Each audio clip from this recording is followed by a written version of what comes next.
Filming? Yep. Hi, I'm Molly McCoy, and this is OGTtv, and these are Ogunquit beaches.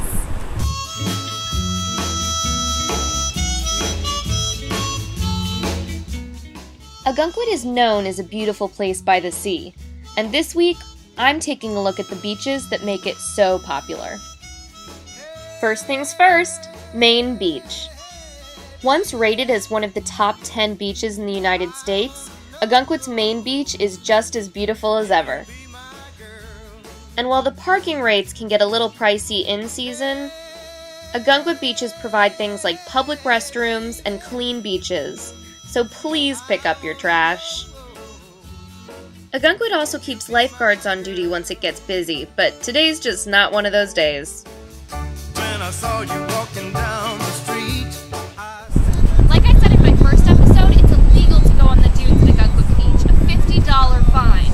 They have it fenced off to protect the wildlife that's in here, especially the piping plovers that we have here in Ogunquit. Yep, you heard right, a $50 fine. All to protect those little birds on the beach. On the other hand, these birds don't need any protecting. But watch out, they might steal your food. so when I wanna say, One part of Main Beach is designated for no game playing, while the other is fine. But no matter where you sit, choose wisely. This week's local tip is to check the tide charts before you pick a spot. The tide schedule is listed at the entrance to the beach, or ask a lifeguard.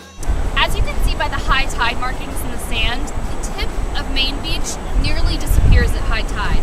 So either move down further or beware of losing your spot when the waves start getting high. But what's on the other side of that peninsula? This is the riverside of Ogunquit's Main Beach.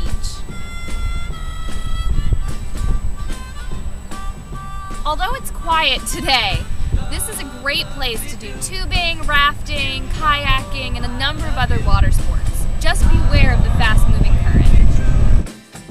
See? I told you so.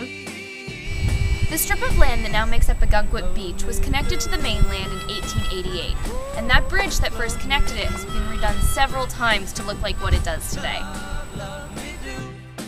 And there go the lifeguards. Even on a day like today, they have something to do. Next up, we move north to Footbridge Beach. Footbridge Beach is essentially the northernmost part of Main Beach near Wells. This beach access has its own parking lot as well, but be careful, it fills up fast. You can get to this quaint little bridge at the end of Ocean Street off of Route 1. And you can see how the Ogunquit River changes as it heads further inland into marshes. I know it's quiet now, but this weekend, that parking lot will be packed with cars. And with the 80-degree weather we're expecting, I bet we'll see a few boats in there too. Just a quick walk and... ta-da! We're here! This is Footbridge Beach.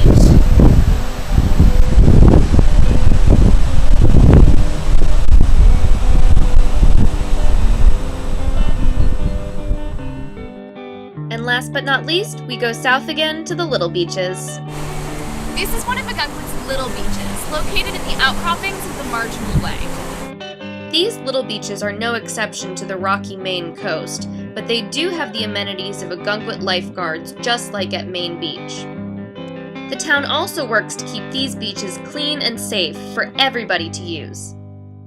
The town of Ogunquit recently upgraded these staircases to allow easy and safe access to the little beaches. But remember to check the tide charts. These beaches don't even exist in high tide. They actually disappear. You can also climb the rocks at Little Beach and find some pretty cool tide pools.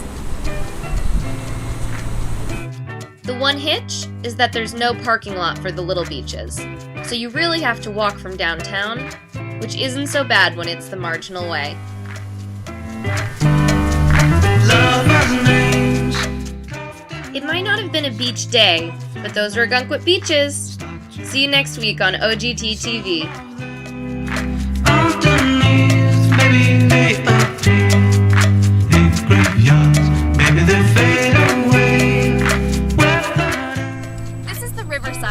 its main beach, a great other alternative to soak in the sun. The